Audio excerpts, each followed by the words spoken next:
नमस्कार, स्वागत है आप सभी का। दूरदर्शन समाचार आप देख रहे हैं और सांकेतिक भाषा के इस खास बुलेटिन को लेकर हाजिर हूं मैं कृतिका और मेरे साथ हैं मेरी सहयोगी मनीषा, जो खबरों को सांकेतिक भाषा में आप तक पहुंचाएंगी। तो चलिए शुरुआत करते हैं इस खास बुलेटिन की और सबसे पहले देखते हैं सुबह की हेडलाइंस। प्रधानमंत्री आज जम्मू में 32,000 करोड़ की विभिन्न विकास परियोजनाओं का करेंगे शिलान्यास और लोकार्पण। 3 नए आईआईएम का भी करेंगे उद्घाटन। 1500 नवनियुक्त सरकारी कर्मचारियों को नियुक्ति पत्र भी करेंगे वितरित।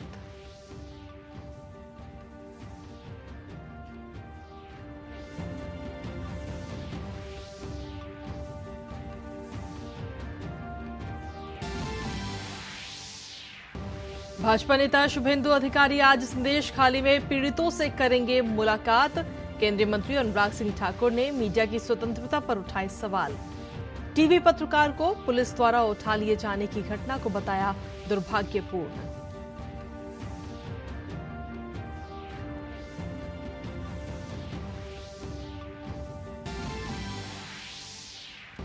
गृह मंत्री अमित शाह पर टिप्पणी करने के मामले में कांग्रेस नेता राहुल गांधी की पेशी आज।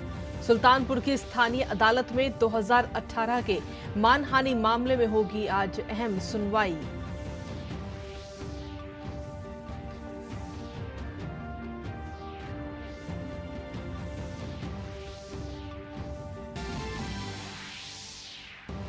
सुप्रीम कोर्ट में आज फिर होगी चंडीगढ़ मेयर चुनाव को लेकर सुनवाई। रिटर्निंग ऑफिसर ने कबूला अपना जुर्म। बैलेट पेपर आज कोर्ट में किया जाएगा पेश।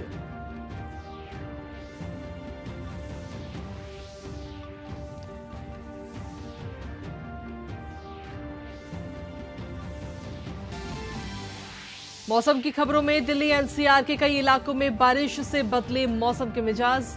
उधर जम्मू कश्मीर में बारिश और बर्फबारी के कारण प्रमुख सड़क मार्ग बाधित। हिमाचल और लद्दाख के कई हिस्सों में हुई बर्फबारी।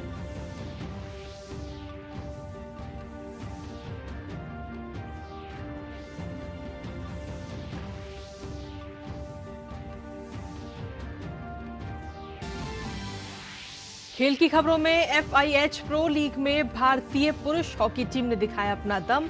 रोमांचक मुकाबले में स्पेन को पेनल्टी शूटआउट में दी मात। कल होगा नीदरलैंड्स से सामना।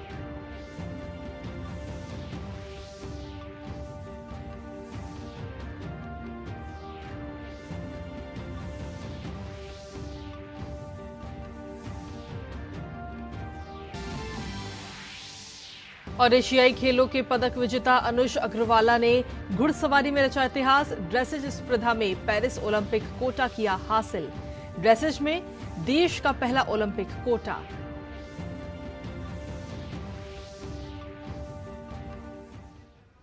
और हेडलाइंस के बाद चलिए अब खबरों में विस्तार से बात करते हैं।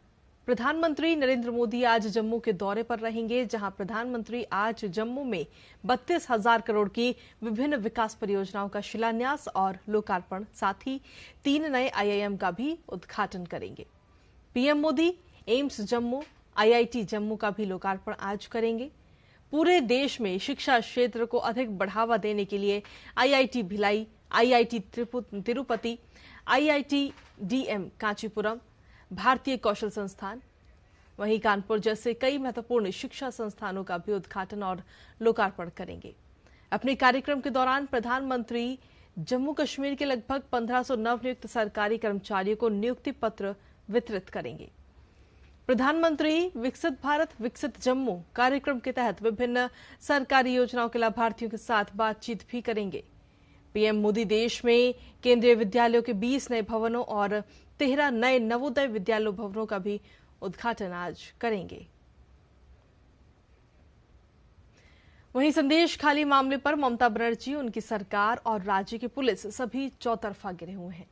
न सिर्फ बीजेपी बल्कि एससी आयोग, महिला आयोग और तमाम एजेंसियां यहां हो रहे महिला उत्पीड़न और हिंसा की घटनाओं पर चिंतित हैं और बंगाल में राष्ट्रपति शासन की मांग की जा रही है। संदेश खाली का मसला फिलहाल हाई कोर्ट में है और अदालत ने विपक्षी नेता शुभेंदु अधिकारी को सुरक्षाकर्मियों के साथ संदेश खाली जाने की इजाजत दे दी है, जिसके बाद अब आज शुभेंदु अधिकारी संदेश खाली जा रहे हैं। आपको बता दें कि संदेश खाली में फिलहाल धारा 144 लागू है। हाई कोर्ट ने शुभेंदु अधिकारी को निर्देश दिया है कि वो वहां किसी भी तरह का भड़काऊ भाषण नहीं देंगे। इससे पहले बीजेपी की एक उच्च स्तरीय समिति ने भी संदेश खाली जाने की कोशिश की थी, लेकिन उन्हें वहां जाने से पुलिस ने रोक दिया था। दरअसल संदेश खाली वो जगह है जहां पर टीएमसी नेता शाहजहां शेख और उसके गुर्गों की ओर से महिलाओं के यौन उत्पीड़न की खबरें सामने आ रही हैं, जहां ना तो पीड़ितों की सुनवाई हो रही है और ना ही उन्हें इंसाफ मिल रहा है। एससी आयोग ने भी राष्ट्रपति को सौंपी अपनी रिपोर्ट में कहा है कि बंगाल के हालात बदतर हैं और वहां राष्ट्रपति शासन लगाया जाए।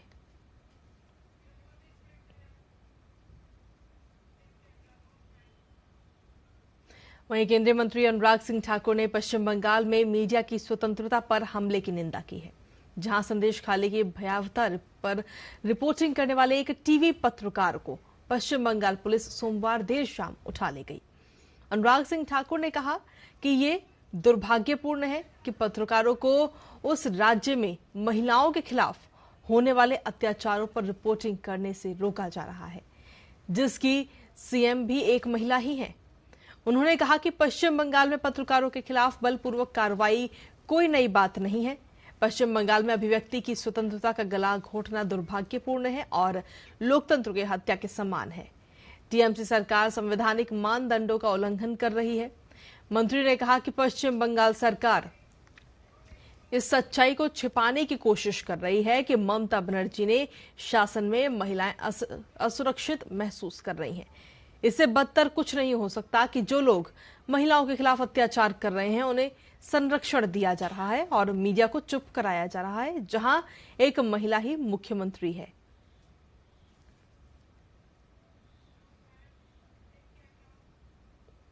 पश्चिम बंगाल के राज्यपाल डॉक्टर सीवी आनंद बोस ने संदेश खाली में स्थिति सामान्य बनाने और उस क्षेत्र की महिलाओं को सुरक्षित रखने के लिए राजभवन में शांति कक्ष खोला है। अगर संदेश खाली की कोई भी महिला असुरक्षित महसूस करती है तो वो राजभवन में शांति कक्ष में रह सकती है।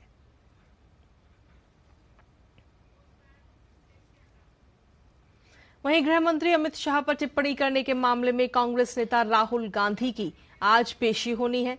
सुल्तानपुर की स्थानीय अदालत में 2018 के मानहानि मामले में सुनवाई करेगी।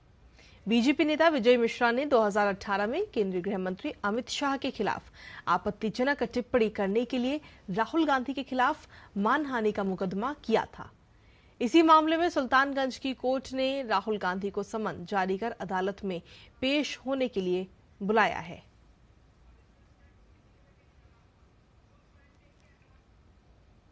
वहीं हल्द्वानी के बनभूलपुरा क्षेत्र से पूरी तरह से कर्फ्यू हटा लिया गया है। इस संबंध में जिलाधिकारी नैनीताल वंदना सिंह द्वारा आदेश भी जारी कर दिया गया है। वंदना सिंह ने आदेश जारी करते हुए बताया कि 8 फरवरी को बनभूलपुरा में अतिक्रमण हटाने के दौरान हुई हिंसा के बाद जो दंगे भड़के थे, उसके बाद से क्षेत्र में इंटरनेट सेवा बंद कर दी गई थी और कर्फ्यू भी लगा दिया गया था। लेकिन धीरे धीरे हालात सामान्य हुए। इस तरीके से कर्फ्यू में भी ढील दी गई थी, लेकिन अब हालात पूरी तरीके से सामान्य हैं और अब कर्फ्यू हटा लिया गया है।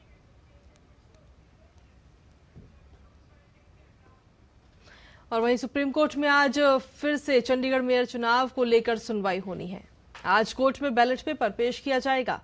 इससे पहले बीते कल रिटर्निंग ऑफिसर अनिल मसीह ने अपना जुर्म भी कबूल कर लिया है। सुप्रीम कोर्ट ने टिप्पणी की कि चंडीगढ़ मेयर चुनाव में रिटर्निंग ऑफिसर अनिल मसीह पर मुकदमा चलाया जाना चाहिए, क्योंकि उन्होंने चुनाव प्रक्रिया में हस्तक्षेप किया है। सुप्रीम कोर्ट ने मामले की सुनवाई के दौरान खरीद फरोख्त पर चिंता व्यक्त करते हुए प्रस्ताव दिया कि दोबारा से चुनाव करवाए जाने के बजाय चंडीगढ़ मेयर इलेक्शन का रिजल्ट डाले गए वोटों के आधार पर किया जाए।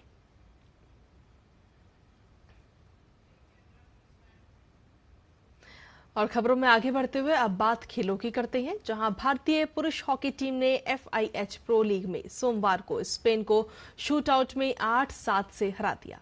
निर्धारित समय तक दोनों टीमें 2-2 गोल की बराबरी पर थीं, जिसके चलते मैच का फैसला शूटआउट से हुआ।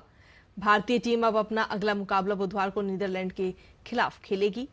शूटआउट के दौरान हरमनप्रीत सिंह, सुखजीत सिंह, ललित कुमार उपाध्याय, अभिषेक, राजकुमार पाल ने भारत के लिए गोल किए। वहीं एशियाई खेलों के पदक विजेता अनुष अग्रवाला ने घुड़सवारी की ड्रेसेस स्पर्धा में देश के लिए पेरिस ओलंपिक कोटा हासिल कर लिया है। ये ड्रेसेस में भारत का पहला ओलंपिक कोटा है। पिछले साल हांगझोउ एशियाई खेलों में ऐतिहासिक व्यक्तिगत ड्रेसेस में कांस्य पदक अपने नाम किया था। ड्रेसेस दरअसल एक ऐसा घुड़सवारी खेल है जिसमें घुड़सवार और घोड़े के जोड़े को एक खास मैदान में तरह तरह के कदम और चालें दिखानी होती हैं। इसे 7 अलग अलग स्तरों पर खेला जाता है और अंकों का निर्धारण 1 से 10 के पैमाने पर होता है। घुड़सवारी में कोटा देश का होता है और पेरिस ओलंपिक में भारतीय खिलाड़ी का चयन EFI करेगा। और अब बात कर लेते हैं बदलते मौसम की। राष्ट्रीय राजधानी दिल्ली के कुछ हिस्सों में बीती रात बारिश हुई। मौसम विभाग ने पंजाब, हरियाणा, चंडीगढ़, दिल्ली, पश्चिमी उत्तर प्रदेश और राजस्थान के कुछ स्थानों पर हल्की से मध्यम वर्षा होने का अनुमान जताया है। वहीं हिमाचल प्रदेश और लद्दाख के कई हिस्सों में ताजा हिमपात हुआ है। लद्दाख में द्रास और हिमाचल प्रदेश के लाहौल स्पीति में बर्फबारी हुई। बीते कल केंद्र शासित प्रदेश जम्मू कश्मीर में हुई बारिश और बर्फबारी के कारण घाटी को देश के अन्य हिस्सों से जोड़ने वाला प्रमुख सड़क मार्ग बंद हो गया। घाटी के ऊपरी इलाकों में मध्यम से भारी बर्फबारी हुई, जबकि मैदानी इलाकों में लगातार दूसरे दिन बारिश हो रही है।